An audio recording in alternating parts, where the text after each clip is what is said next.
मोदी जी सोए थे तो जितने बलात्कारी थे मोदी जी के परिवार है ना है जी, जितने बलात्कारी हैं सब मोदी जी के परिवार हैं। ऐसा तो नहीं कि नहीं देखा है उनका पिताजी हो और चाहे ये सम्राट चौधरी हो। चलना तो सिखाया दनिया लालू प्रसाद यादव जी, बोलना तो सिखाया दनिया लालू प्रसाद यादव जी, बैठना तो सिखाया दनिया लालू प्रसाद यादव जी, और आज राजनीति बातें कर रहे हैं। आप चेहरा चमकाने के लिए कुछ बोल जाइए वो बात की बात है, पर शेर का मुकाबला कीजिएगा ना तो गिदड़ कहाँ गायब होगा ये कोई पता नहीं है। नमस्कार, मेरा नाम प्रिया मेहता और आप देख रहे हैं CKTV इंडिया। महारैली में जब संबोधित करते हुए में स्टेज से लालू यादव ने कहा था कि उनका परिवार कहाँ है, तो मोदी जी ने तंज कसते हुए कहा कि पूरा भारत हमारा है। हमारे साथ नसीमा जमाल है और जेडी की नेत्री है, हम इनसे बातचीत करेंगे। सबसे पहले मैम क्या कहेंगी? कह रहे हैं कि हमारा पूरा भारत है। सही कह रहे हैं, पूरा भारत है तो किसान कौन है? अच्छा, जो अन्नदाता है वो कौन है? जो भारत ने कहा कि उनका परिवार कहाँ है। बिल्कुल परिवार नहीं, लालू जी तो हमारे बिल्कुल सही बोले कि उनका परिवार कहाँ है, और आज स्मृति ईरानी ये शो भी कर दी कि उनके परिवार हम ही हैं। तो बिल्कुल हकीकत है ना कि पहले परिवार इसलिए नहीं ला रहे थे मोदी जी कि स्मृति ईरानी तो परिवार है ही है, तो मोदी जी कहाँ से परिवार लाएंगे? अच्छा। जब ऑलरेडी स्मृति ईरानी है तो फिर मोदी जी कहाँ से परिवार लाएंगे? और बीजेपी के ट्रिपल एक्सल परिवार स्मृति ईरानी है नहीं, बीजेपी के ट्रिपल एक्सल से कमर्शियल सिलेंडर को मैं कह दूं और बता दूं कि आपके परिवार कौन है और कितना है। आपके परिवार वो हैं ब्रिजभूषण सिंह हैं, आपके परिवार आसाराम बापू हैं, आपके इनके परिवार हैं राम रहीम है। जब परिवार की बात आई तो सब टैग कर रहे हैं। नहीं, इनके परिवार जितने बलात्कारी हैं वो सब हैं। जो बिल्किस बानो ऊपर अत्याचार हुआ वो भी उनके परिवार हैं। जो जितने बलात्कारी थे 11 इनके मोदी जी के परिवार ना है। जो हरियाणा नू में हुआ इनके परिवार हैं। जो पहलवान बेटी को ऊपर अत्याचार किया गया ब्रिजभूषण सिंह इनके परिवार हैं। इनके परिवार हैं। मणिपुर में देख लीजिए, जो बेटी बहन के ऊपर अत्याचार हुआ मोदी जी सोए थे तो जितने बलात्कारी थे मोदी जी के परिवार ना है जी, जितने बलात्कारी हैं सब मोदी जी के परिवार हैं। ऐसा तो नहीं कि नहीं देख रहे हैं? ऐसा तो नहीं कि नहीं देख रहे हैं? एक बात बताइए, जब मोदी जी बोले कि मेरा सब परिवार है तो वो परिवार कहाँ गया जो मेरे किसान के ऊपर अत्याचार हो रहा है? जो अन्नदाता है, अन्नदाता समझती है ना, अन्नदाता जो है उनके ऊपर इस तरह के व्यवहार किया जा रहा है, इस तरह के व्यवहार और ऐसे अत्याचार किया जा रहा है जैसे लग रहा है वो किसाने नहीं है। तो नरेंद्र मोदी जी को शर्म आना चाहिए और स्मृति ईरानी को सबसे पहले अपने अंदर झांक के देख लेना चाहिए कि स्मृति ईरानी क्या है। स्मृति ईरानी एक साफ छवि ना बने, वो किस तरह की उनका छवि है ये पूरा दुनिया जानता है और पूरा भारत जान रहा है कि किस तरह का उनका छवि है। और स्मृति ईरानी को मैं फिर से याद दिला दूँ, हम वो जब बोली थी कि राहुल गांधी फ्लाइंग किस दिए थे, तो मुझे लगता है कि शायद मिस इंडिया बनती हैं।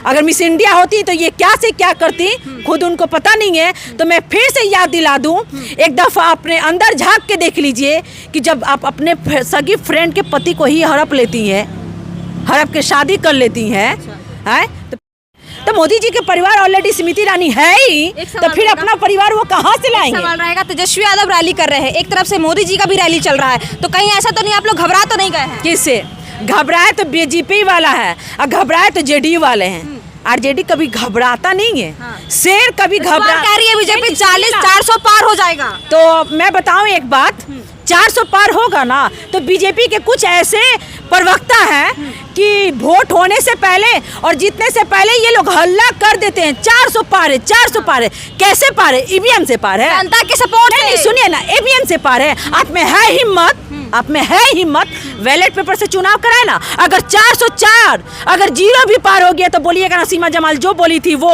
और एक तरफ मोदी जी को खड़ा करा दीजिए, एक तरफ नसीमा जमाल को खड़ा करा दीजिए और ईवीएम हटा के बैलेट पेपर से चुनाव कराइए।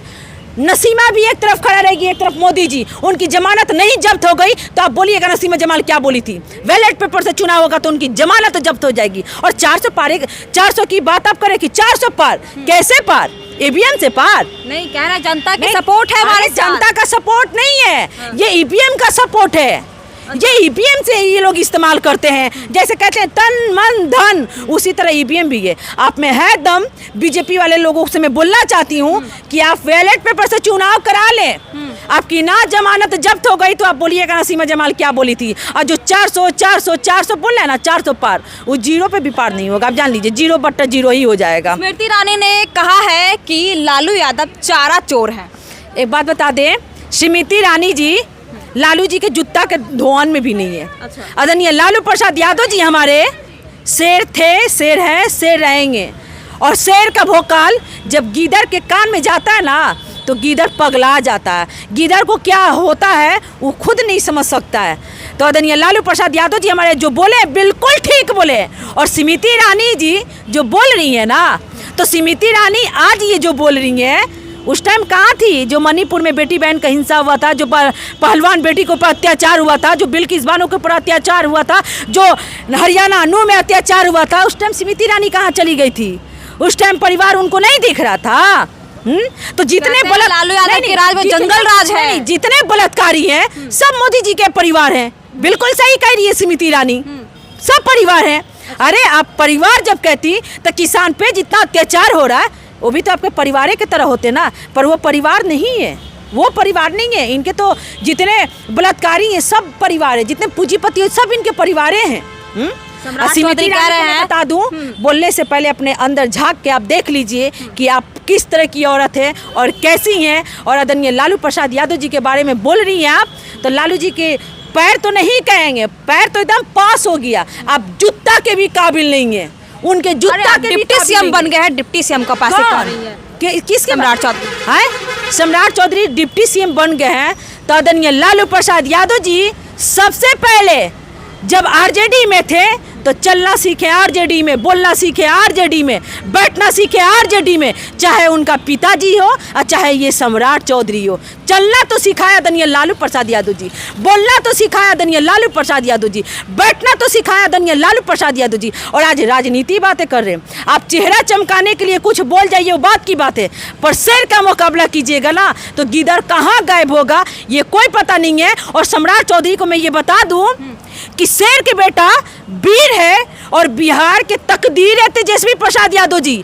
और तू जिंदा है, चौधरी कह रहे खेलने के लिए खिलौना दे देंगे। और सम्राट चौधरी को एक और मैं बात बता दूं, तू जिंदा है तो जिंदगी के जीत पे यकीन कर, तू जिंदा है तो जिंदगी के जीत पे यकीन कर, तू आ मुझे हसीन कर, तू आ मुझे सिंगार कर। है कोई तेजस्वी प्रसाद यादव जी जैसा नेता तो उतार लिया इस सरजमीन पर। तेजस्वी प्रसाद यादव जी जैसा कोई नेता हो ही नहीं सकता। वही नेता को कह रहे हैं सम्राट चौधरी खेलने के लिए खिलौना दे देंगे। अरे सम्राट चौधरी क्या खेलने के लिए, उनकी क्या बातें कर रही हैं, उनकी क्या बातें कर रही हैं। आदरणीय लालू प्रसाद यादव जी दिए थे ना खिलौना, खेलते रहे और आज भी खेल रहे हैं। और तेजस्वी प्रसाद यादव जी को बोल रहे, शर्म आना चाहिए।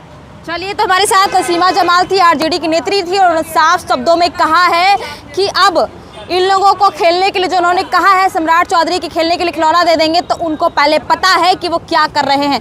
बाकी आप लोग क्या सोचते हैं नसीमा जमाल के बारे में कमेंट करके राय जरूर दीजिएगा। आप देख रहे थे CK टीवी इंडिया, प्रिया माता के साथ। धन्यवाद।